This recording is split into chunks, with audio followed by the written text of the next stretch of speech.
voltar. Se vou escrever, não dá a escrever. Se vou esquecer, não dá a esquecer. Até dia que vou voltar. Saudade, saudade, saudade desse minha terra, São Miguel.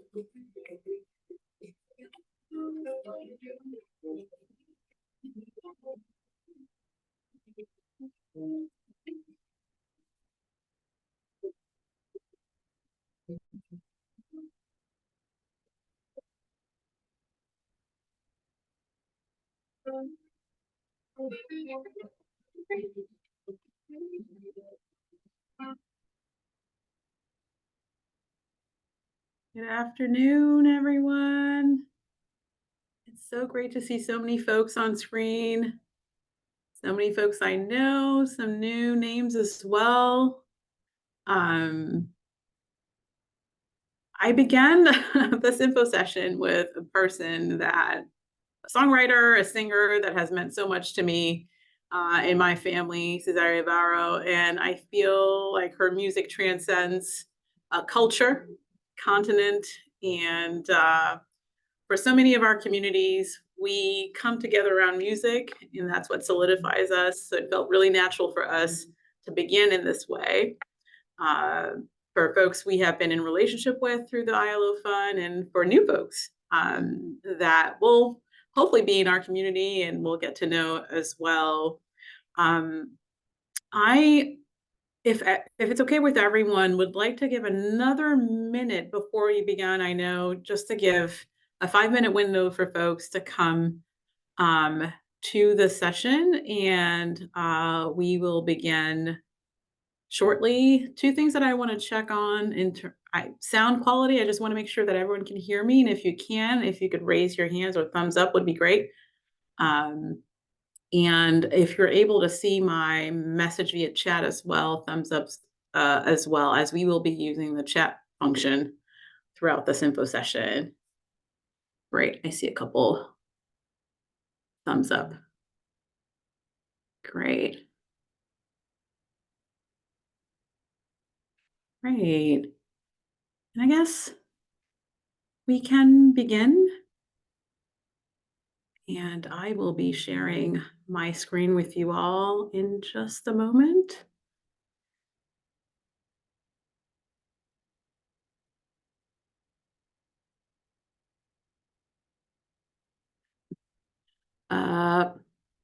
I just want to apologies for that. I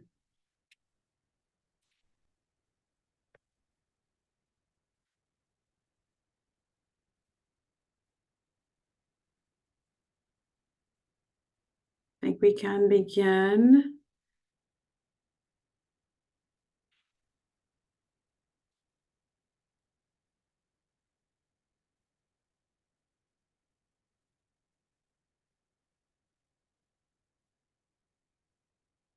Great. All right. I feel like this is a full representation of the folks that registered for the info session. Well, welcome everyone. My name is Shima Kabarigi. I am the director of the Immigrant-Led Organization Fund. I use she, her pronouns. And I've been in this position for 6 years now. Really excited to be having a conversation with you in terms of the fund, and really excited to be meeting new folks and seeing old folks that I've been in relationship with through the fund and through community organizing as well. And so today's conversation is to talk about the relaunch of the Immigrant-Led Fund. And hopefully throughout the presentation, we'll be able to answer a few questions that you may have as it relates to this opportunity. So welcome everyone.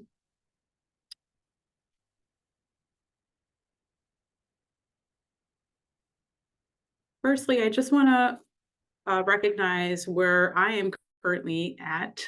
We are in Portland, Maine, unceded Wabanaki territory. I'm currently in our new office space, 57 Exchange Street. and a space we're hoping can be accessible to community and both those who know us very well intimately and those who we are getting to know through this process. We are now in a new space, in a space that will hopefully accommodate and have create opportunities for us to be in community with you all. Um, Before we begin, I just want to get a sense of who's in the room. And so if folks have access to their chat, would love for you to share your name, pronouns if you'd like, the organizations that you're affiliated with, your organization, not organizations, and also one word that describes why you do the work that you do in your community. Martina and I, who I'll introduce momentarily, would love to get a sense of who's in the room, who's in this community today. So feel free to share that through the chat. And Martina, if you can just also share that through the prompts through the chat, that would be great for folks who are coming in, trickling in um, throughout the session would be great. As I mentioned, my name is Shima Kabarigi. I use she, her pronouns. I am originally from the Democratic Republic of Congo. Maine, unceded Wabanaki territory, has been my home for now close to 20 years. And I've been working in this space for about 7 years. And really looking forward to sharing with you all the work that we've done in the past and what we're hoping to do as well in terms of this program and this fund. So you'll be hearing about this new opportunity and this iteration of the program momentarily. So here's the agenda for the day. We're going to be talking about who we are as Maine Initiatives, the vision of the ILO fund in this new iteration, the process of the fund as well, and steps as it relates to interfacing with the fund and this opportunity in particular. And then we'll make space for questions and answers at the end. We'll allot about 20 minutes. I'll try to be very concise with respect to my presentation so we can make space for questions and curiosities that you may all bring. And so wanted to share a few terms we'll be using sporadically throughout the presentation. And so we'll be talking about participatory grant making as it relates to the ILO fund. We'll be getting into a more defined definition of that momentarily. Immigrant, refugee, and asylum seekers are at times used interchangeably, but for us, these are three distinct communities that have three distinct experiences, but also have connected experiences as well. And so we've been very intentional in terms of bringing those definitions and those communities into the FOA, and we'll speak to the FOA, that's Funding Opportunity Announcement, and into how we're talking about the communities that hopefully are represented by the work that you all do in community. Racial justice, that is the framework that we use as an institution. That is what informs our work. And I'll be sharing a little bit about what that means as it relates to Maine Initiatives momentarily as well. Intersectionality, you'll see that in the FOA as well. I'll be speaking a little bit about what that can mean. It has meant for organizations that have interfaced with the ILO program as well. And so for folks who interface with other programs at Maine Initiatives and the ILO Fund, in previous years, we've used request for proposal as an opportunity for folks to submit an application. We've moved away from that definition and term. And so what we are now using as a term is funding opportunity announcement, short for FOA. So if I'm using the acronym FOA, it is in reference to the funding opportunity announcement. So who is Maine Initiatives? Just want to get a sense of folks who are in the room. I see a few folks who know us pretty well. A few folks that I don't know, but may know initiatives. If you can indicate in the chat whether you know us by thumbs up. If you don't know us, perhaps saying that you're new into this community would be great, so we can get a sense of folks who've interfaced with our organization or not. Generally speaking, would be great.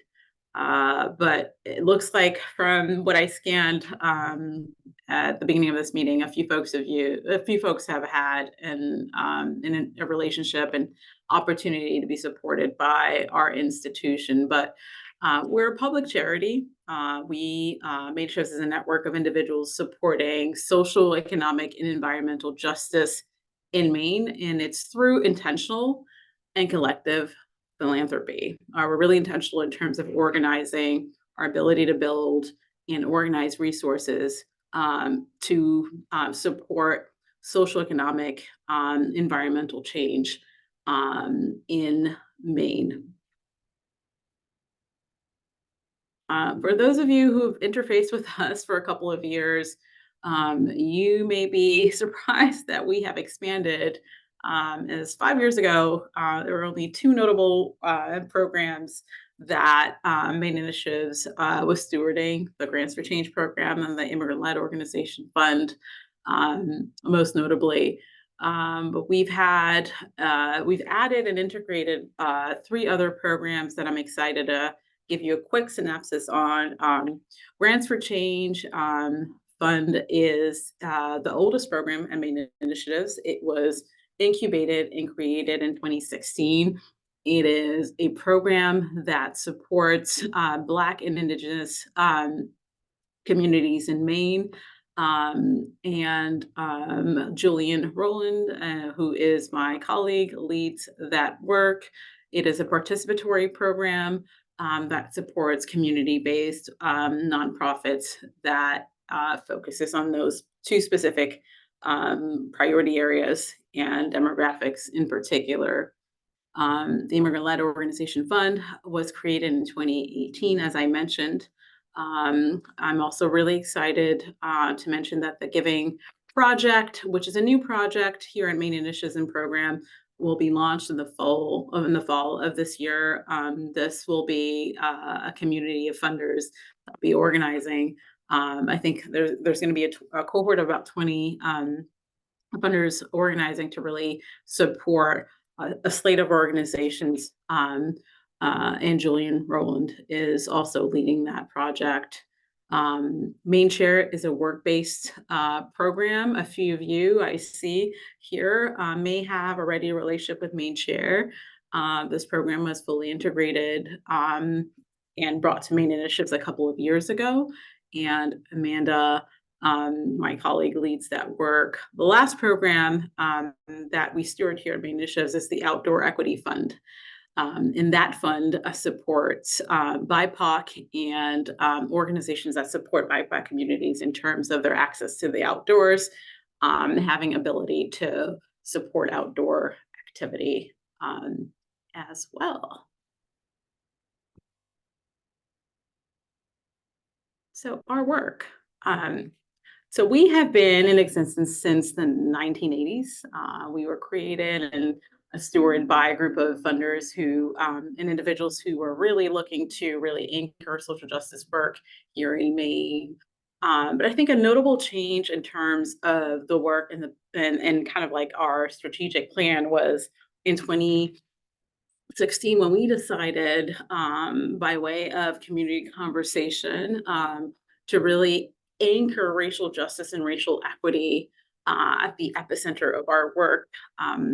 At the time, the executive director, Phil Walsh, engaged in various conversations with folks about opportunities and gaps and realities and priorities that impacted communities across Maine. And through that listening session, Maine Initiative decided that it felt really important to kind of center and really anchor racial justice and racial equity work in our work. And so that specific intersection of community organizing community and organizing philanthropy and justice is the at the epicenter of our work as well. That is how we define ourselves. We organize community, we organize donors, and at the center of that is through this racial justice framework. That is what informs our work, and that's what informs our programs across the board. And we'll talk a little bit about that intersection in a minute.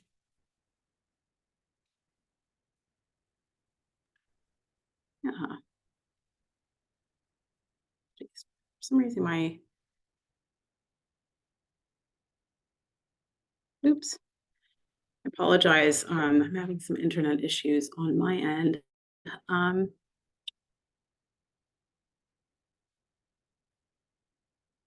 I apologize. I'm gonna have to hop off for a second and figure out what is going on.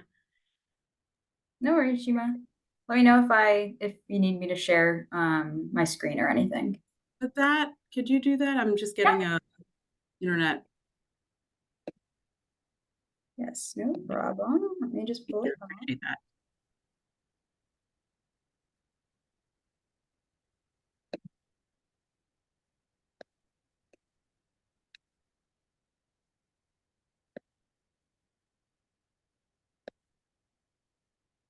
All right. Can everyone see my screen? Yes. Yes. Yes. Yes. We're back on track. Okay. Thank you, Martina. No problem. Yeah, and as I mentioned, the framework that we use, and as it relates to the ILO fund as well, we will speak to this momentarily, is really using the racial justice and racial equity framework. But what really provides community with a distinct experience as it relates to main initiatives is that we use a radically participatory place-based, by place-based, I mean in Maine, philanthropy model that facilitates and advances racial justice, equity in Maine and Maine communities in particular, right? And so we feel that fundamentally it is those who understand, who are closest to the issues, the priorities, right, of their respective communities, right, that should determine the funding decisions as it relates to our program through a community-led grant making advisory committee. And I can speak to that in a minute, but that is how we have approached our work. The ILO fund, which we will share in a bit, is moving towards that specific framework and strategy, and really excited to speak on that.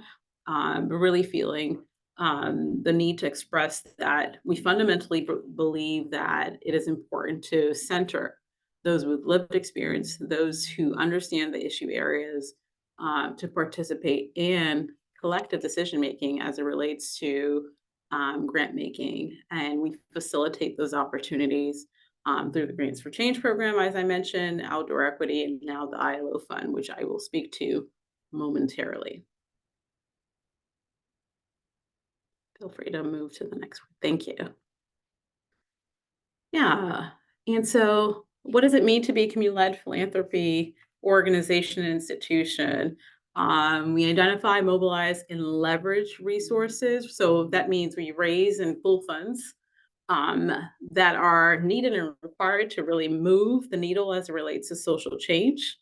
We also, as I mentioned, really center decision making, really at the center of community leaders, having community leaders and activists with lived experience and investment in grassroots movement building, be the decision makers as it relates to how we allot funding to organizations as well.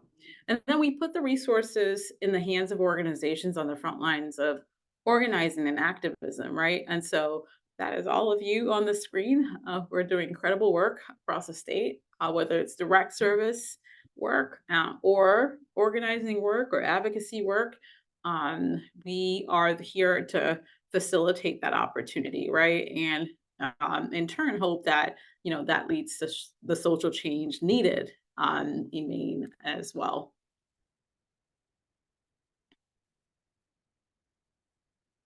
we also recognize that this is also an imperfect process as it relates to applying for this opportunity and then being allotted for funding, because at the center, the core of this is we also recognize that philanthropy is rooted in historic harm, whether it is the legacy of white supremacy as it relates to this specific country, colonialization as it relates to the global context, slavery, both in the context of North America and the Caribbeans and South America, and genocide as it relates to our Indigenous brothers and sisters. And so we also recognize that this legacy persists, right? It is pervasive, it's within all systems, and it also impacts our newly recent arrived individuals who are folks who are coming from the global South, who have also experienced some of the things that I just mentioned, come to this country and also get to experience a system that is not really built for them as well. And so we acknowledge that our efforts in creating and administrating the immigrant-led organization fund will be imperfect, as I mentioned, and it's evolving and it will be informed by you all, right? And so we will create opportunities for folks to kind of inform the program design and give us input as it relates to how to facilitate a process that allows us to reduce harm and allows us to create space for community informed decision making.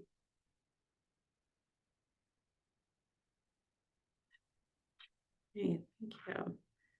So the Immigrant-Led Organization Fund, as I mentioned, was created in 2018. At its inception, it was a fund that provided program grants. So it was really restricted to grants in its first year.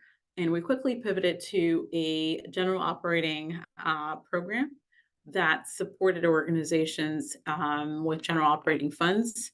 But for the last 5 years, the fund has been a repository of resources to support immediate and priority needs across communities. So we positioned the fund to be a rapid response fund, recognizing that there are a couple of realities that were impacting communities across the board as it relates to immigrant, refugee, and migrant communities in Maine. And so it felt really important for us to make sure that you all who are on the screen and organizations that were supporting those specific communities had the resources needed to mitigate, whether it's COVID-19, whether it was an uptick of asylum seekers coming to Maine, right? Whether it was supporting undocumented people and really pushing back against rhetoric that really put those specific communities in danger and harm.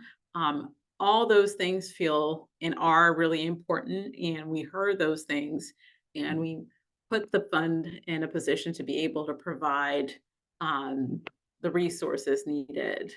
But then we also felt that it felt really important to kind of align the fund with the values and the other programs that I mentioned earlier on, most notably the Grants for Change program and outdoor equity.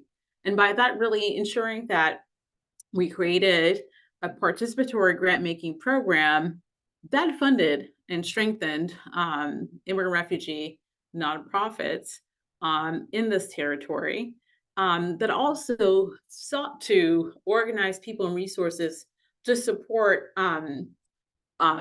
efforts that really got to intervene on on the persistent issues that, in particular, immigrants of color were facing. And so that is xenophobia, racialized discrimination, and insufficient support from municipal and state governments. And we have concrete examples as it relates to the latter that we saw through COVID-19. And so by pivoting to this multi-year deepening of relationship, having you all intervene, participate both in terms of this opportunity and really informing the fund, that allowed us to really get to a place where we we feel was an evolution of the fund and the relationship that we are building and hoping to build with the sector.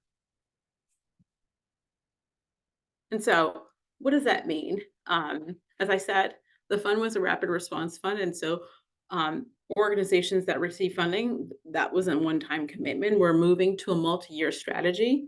And so through this new opportunity, you'll be provided with a 3-year general operating support grant. And in this first year, we're hoping to support a cohort of 10 organizations. These organizations will receive a $15,000 grant per year for 3 years. This is unrestricted funding.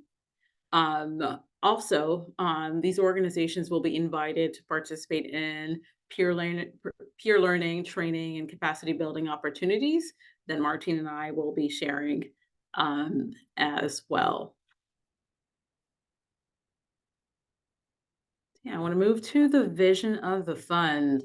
Because it felt really important to articulate to you all and to our community, what is the vision of the specific fund and how does it intersect with the framework that I shared at the beginning of this presentation, which is racial justice, right? And so it felt really important to connect the work that we're doing to that framework. And advancing racial justice um, really for us requires naming particular histories and realities that immigrant justice in the United States and how those legacies and ongoing violence continue to impact specific communities today. And by specific communities, it's communities of color that fall under that specific bracket, right? And so, as I mentioned, the effects of xenophobic rhetoric and policies that we are seeing in real time, right? And that is on the opportunities of immigrants of color to seek safety within the United States. We're seeing the impact of that across the nation, not just in Maine. And then also what we're also seeing, and I assume the communities that you work with are also feeling, are the restrictive systems that are really designed to reduce immigrants in this country, regardless of status, from accessing fundamental necessities, right? Such as healthcare, housing, and safe working conditions in Maine. And so it felt really important to kind of name those two things as an important, I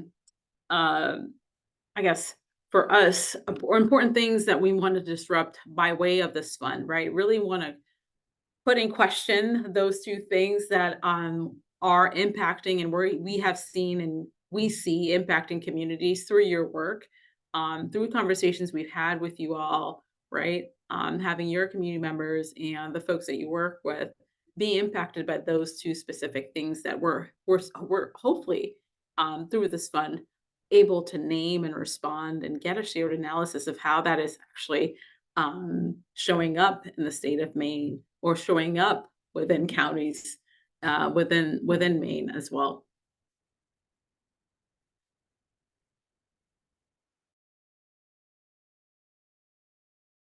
Couple of things. I think we are really interested in supporting organizations that are providing critical direct service support to immigrant communities across the state.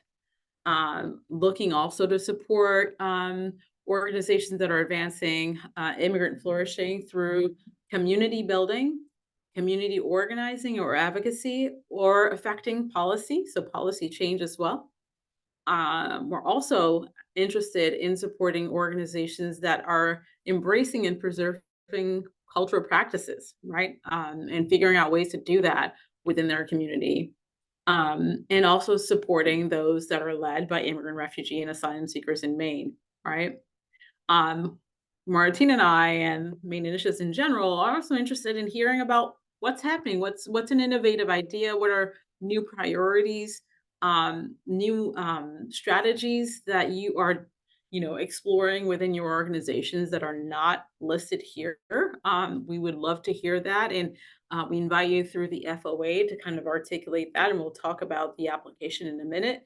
But yeah, really open to hearing things that were not captured here through either, feel free share our email address, but feel free to either reach out to us if you have questions as it relates to this presentation or the application. But if you have an idea that you may think may not fit the specific opportunity, we'd love to hear that. But yeah, I think there's room for innovation and creativity, and we always welcome that. So really looking forward to hearing the new realities of folks that are now part of our community as well. Yeah. So, couple of things that we're prioritizing through this funding opportunity. We are prioritizing intersectionality, and what that means is organizations that are working on various priorities, and so that may look differently depending on the organization. So, just an example, and that I can provide here is if you are an institution that's working on, I don't know, language acquisition and workforce development, that could be an intersection that feels really important. How are you bringing those two specific priorities through your program? And how are you supporting communities through that intersection? You could also think of intersection as um, communities that are very distinct, but may, through your work, may have aligned, right, or similar priorities. Naming those communities and the intersection that they have with respect to their priorities could be a way of also looking at intersectionality. And I am also happy to answer any questions or connect with you if you have questions as it relates to that. We're also really interested in supporting organizations across the state. A lot of funding goes to Southern Maine, in particular Cumberland County. We're also realizing that more of our immigrant communities are moving up north, and so want to make sure that those individuals and communities are supported as well, and especially those institutions that are kind of anchoring those communities as well. And so, really looking to identify, right, those communities. And so, if there are folks who are not here, just want to state that we will be sharing, recording this and then sharing this with you all. I would really encourage you to share this with them and encourage folks to reach out to us if they are in other counties and are finding themselves in a place where they don't have the resources needed to support communities there. Please feel free to share this opportunity with them as well. The other thing we're really interested in is providing support for very distinct programmatic and thematic variety. And so if there's something that you're doing that's very unique as it relates to an issue area or priority, we want to hear that. We want to see that by way of your application as well. And so there are two distinct, I guess, communities of organizations that we are looking to support. And those are the hub organizations and emerging organizations. And I just want to provide just a quick synopsis of what those are, right? And so the way that we're defining a hub organization is that it's an organization that has been in existence for a while, that is a bit more established operationally. And so that may mean like having more staff, having more reach, right? And so maybe not restricted to a specific geographic or physical location. Um, may have the resources needed to really have their programs thrive. Those organizations are still really important for our ecosystem. They're doing incredible work. They are providing opportunities for not only individuals within the community, but also organizations that are nascent, which gets to the second category, which is emerging organizations. So these are organizations that are newly formed, and we would leave that to you in terms of figuring out what that means. But these organizations are typically limited in terms of human resource capacity, even program capacity, maybe led by volunteers, maybe there's a staff that's working half time, maybe 20 hours to support the work, or organization trying to figure out how to support the communities that they're within, but are looking for support in terms of really anchoring the work that they're doing.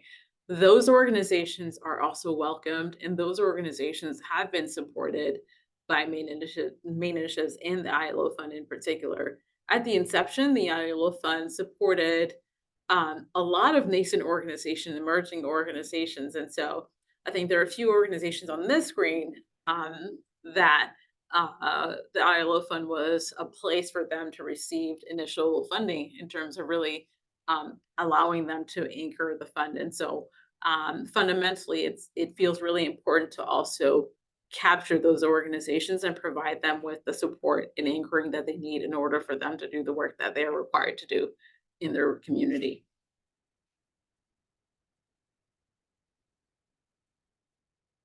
Eligibility criteria as it relates to this opportunity, we're asking for organizations to be working exclusively or primarily in Maine. If you are the latter, meaning primarily in Maine, stating where else you are providing those services or programs would be helpful, but you're not excluded from this opportunity. Just wanted to name that. We're also looking for organizations that are providing programming primarily for immigrant communities across the state that serves that specific community. An immigrant-led organization, we're going to speak to what that means and how we're defining it at Maine Initiatives, and also a Maine-based organization, right? And that can be a group or a coalition, alliance of groups.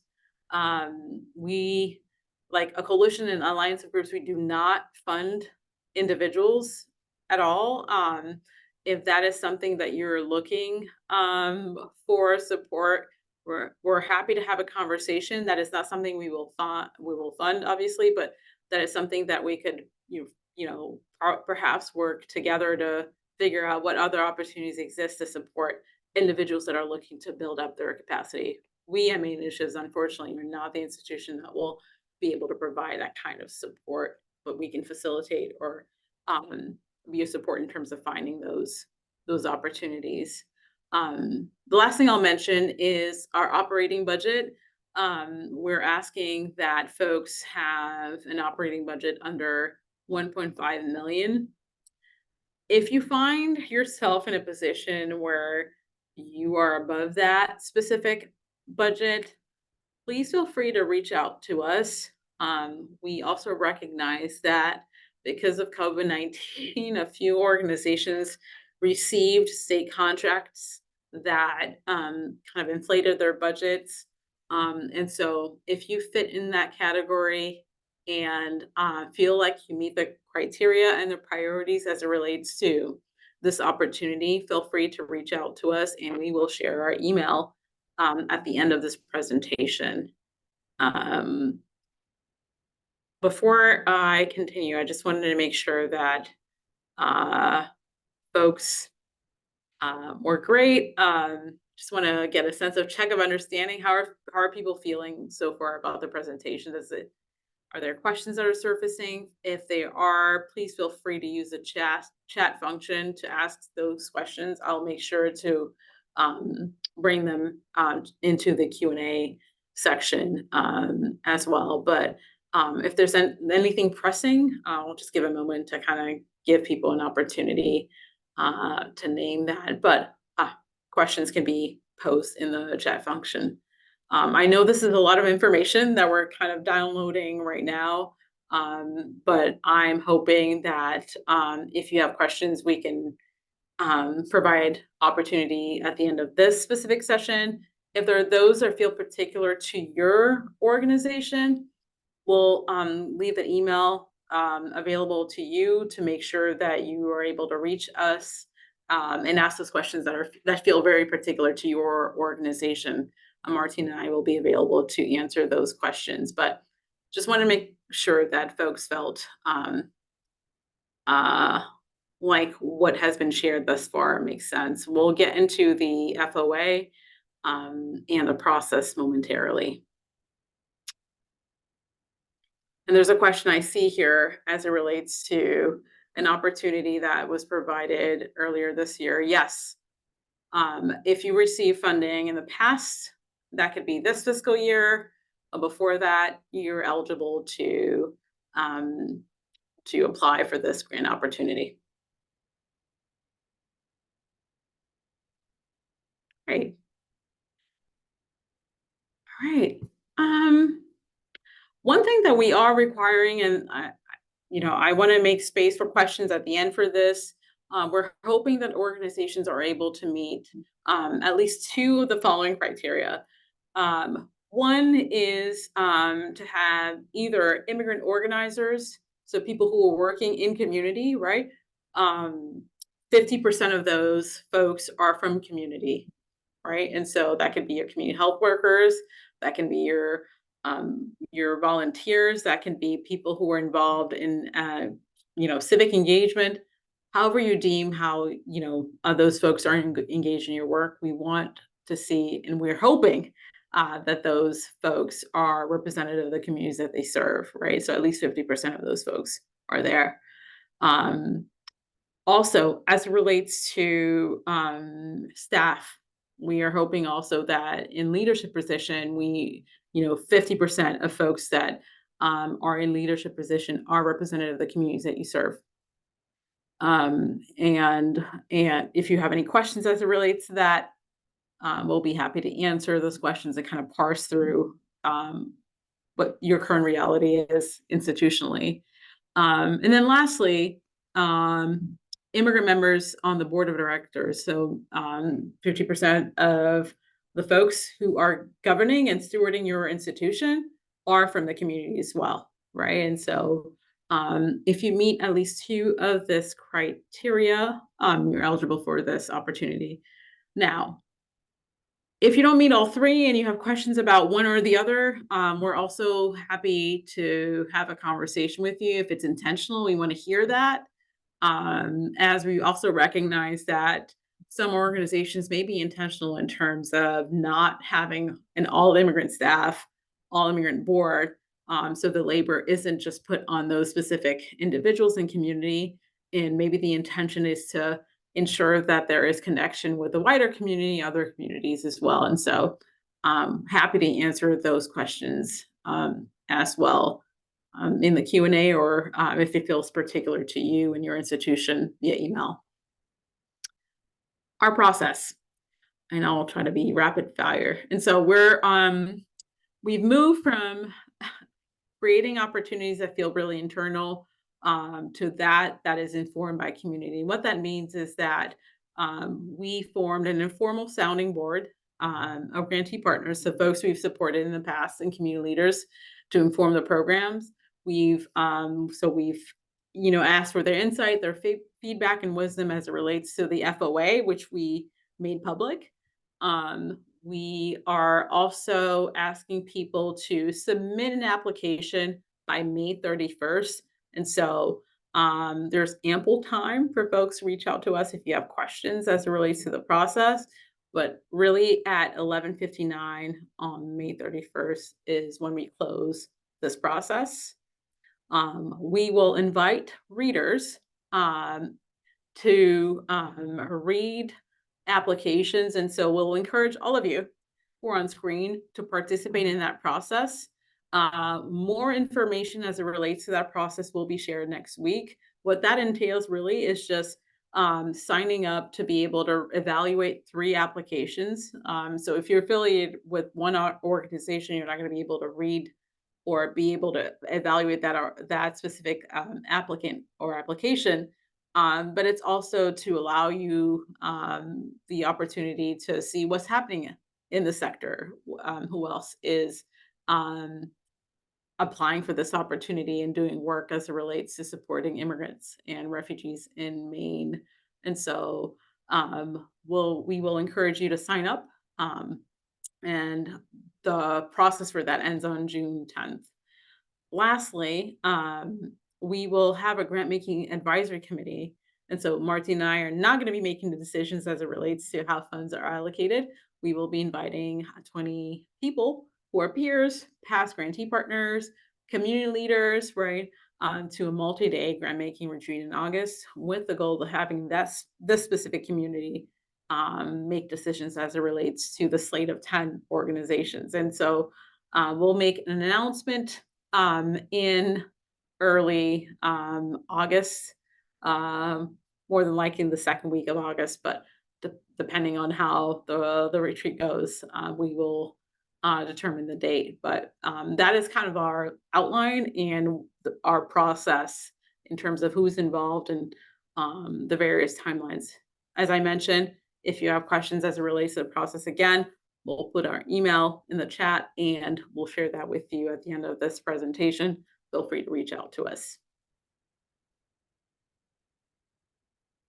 And so we want to also, because of transparency, wanted to share some of the evaluative criteria that we are asking those who are evaluating applications to assess. And these are fundamentally the questions that we're asking them to kind of use as a framework for their evaluation. So you'll see that in the FOA, we ask about your organization, we ask about your work, we ask you a fundamental question that is really tied to the question that we want to explore as a community, both in the context of the ILO Fund and with you all, which is immigrant flourishing. How does your organization advance that? We leave it up to you and your organization to define that, right? That is what we're looking for. That exploration and the opportunity to kind of explore that with you, and also how you define success. How does your organization define immigrant flourishing, and how will you know when you're successful as it relates to that specific question as well? So those are the 4 criteria and things that we will be asking folks to evaluate on.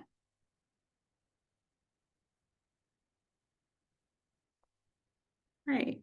And we will go really quickly by this. We decided to also include in this presentation the funding opportunity announcement, just so that, for folks who are seeing this for the first time, you got a sense of how we're presenting this opportunity. As I mentioned, the application is due on May 31st. And this fund is supporting immigrant-led organizations, and we've talked about what that means and what that looks like and the criteria as relates to that. And so there are a couple sections as it relates to the application. Section A is just general information as it relates to your organization. And Section B really is focused on legal and fiscal information. And so whether you're 501c3 or a fiscally sponsored, we want to know that. So that's the questions that are asked in this first segment. As I mentioned, really important for us to also kind of capture your leadership, staffing, and partnership. Who are you working with?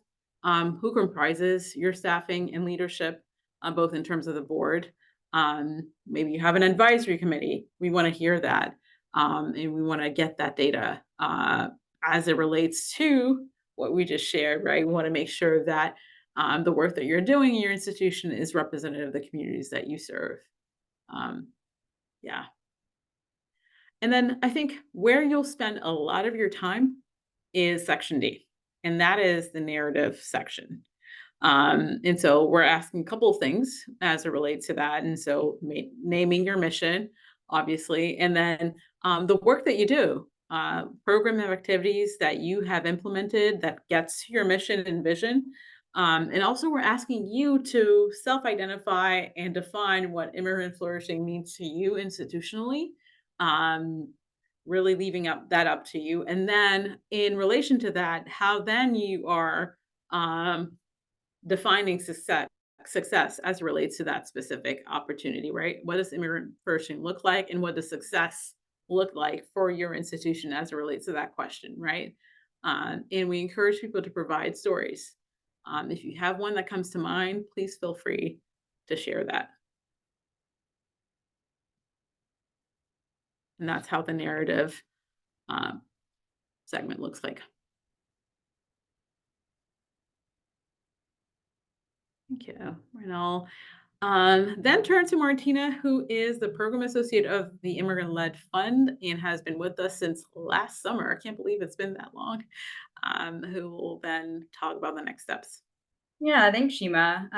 I'll be super quick with this. For next steps for the application, first, you want to make sure that you check your eligibility. So confirming that your organization meets the eligibility criteria that we just laid out. And if you have any questions about that, feel free to reach out to us afterwards. Second, you want to make sure that you download a free version of Adobe Reader. This is so that you can fill out the fillable PDF and submit your application without any issue. And there's a link to that in the FOA so that you can find that. Third, you want to make sure you read the application before submitting and ask us any questions ahead of time. Fourth, attend the applicant information session, which you're already doing, which is great. And then 5, apply. So submit your application using the fillable PDF that we provide in the FOA. And you want to make sure that you send that to our email, which is ilofund@maininitiatives.org. For language support, we're asking for folks who need translation or interpretation assistance to reach out to us by May 13th, which is Monday. And we're asking for this deadline, particularly so that we can do our best to meet any accommodations that might come up. So we'll make every effort to accommodate each request, but with the caveat that we can't guarantee absolutely that we can meet every request, but we'll do our very best. Something we mentioned in the FOA that we also wanted to reiterate is that we acknowledge traditional grant-making processes often present barriers for folks. And it's difficult to fairly represent the work that you're doing because it's an application at the end of the day. And so as an organization, as a program, we want to acknowledge that this bias exists inherently. And we're committed as a program to support the Grant-Making Advisory Committee in conducting a fair, nuanced evaluation of all applications. So checking in, I'm going to skip this just because we're running low on time, but this was just an exercise for Shima and I to sort of check how we were doing, how thorough we were being. But since we're short on time, I will skip. Questions. So we're welcoming questions for the last about 5 minutes and can stay on a little bit later if folks need, but we welcome questions specifically right now that you feel may be applicable to other people in the Zoom space or other organizations. So more of like general questions about our process, the application process. And then if you have specific questions as it relates to maybe your eligibility or your organization specifically or your situation, feel free to send us an email right after, and then we'd be happy to have a one-on-one conversation and circle back to you for those types of inquiries. Yeah, and I'm seeing some in the chat right now. Oh, mostly thank yous. Thank you for attending. We'll stay here in case there's anyone who has questions, but in case anyone needs to leave right now, just important dates are on the screen. May 13th, deadline for translation and interpretation support. May 31st by 11:59, deadline for submission of your application. August 2nd and 3rd will be the dates that our Grant-Making Advisory Committee convenes to make decisions. And then August 12th is sort of our deadline internally to communicate the cohort of 10 organizations that are selected in the process. And I do see a question from Pam that states they're fiscally sponsored. Can they still apply if their board might not be 50% of the demographic that we just stated? And Pam, I encourage you, as long as you meet 2 of the criteria, to apply. If you have questions that feel really particular to your situation and your current status as an organization, please feel free to reach out to us. We're happy to have a conversation about that. Any other questions?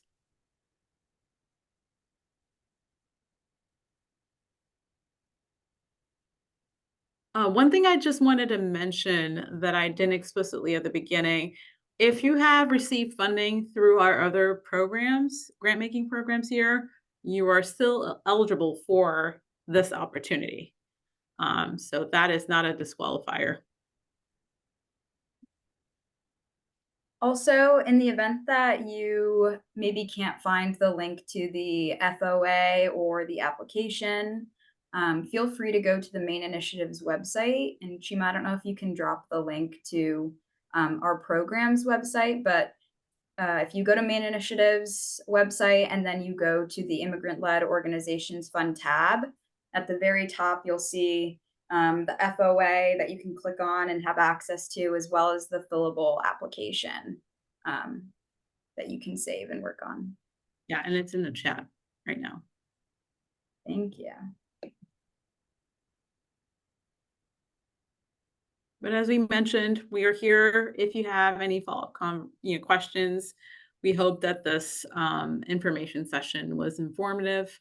And yeah, if there are questions that surface between now and May 31st, we're here to answer those questions. But I'm really excited to see the folks on the screen, both new and longtime friends of Main Initiatives, and really excited about this new iteration of the ILO Fund and this new journey we're about to embark on.